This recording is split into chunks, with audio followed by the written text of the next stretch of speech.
არ არსებობს განათლებაში წინსვლა და შესაძლებლობა საბიუჯეტო დაფინანსების გარეშე, ხო? დიდი საბიუჯეტო დაფინანსების გარეშე. თუ გვინდა სერიოზული ცვლილებები, განათლების ბიუჯეტი უნდა იყოს მინიმუმ ერთიანი შიდა პროდუქტის 5%, რაც არის ბიუჯეტის დაახლოებით 10%, რაც არის სადღაც, ავიც 5 მილიარდი ლარი, ეს არის ძალიან ცოტა განათლებისთვის, ხო?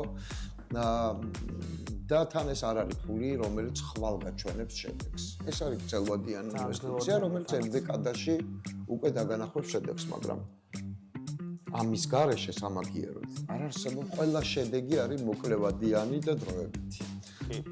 თორე განათლება არის ის, რაც ახერხებს ყველაფერი მნიშვნელოვანის დამაგრებას გრძელვადიან პერსპექტივაში, ზრდის თაობებს იმგვარად, რომ მათ შეძლონ უკეთეს ქვეყნის აშენება. ყველაფერი დანარჩენი მნიშვნელოვანწილად დროებითია.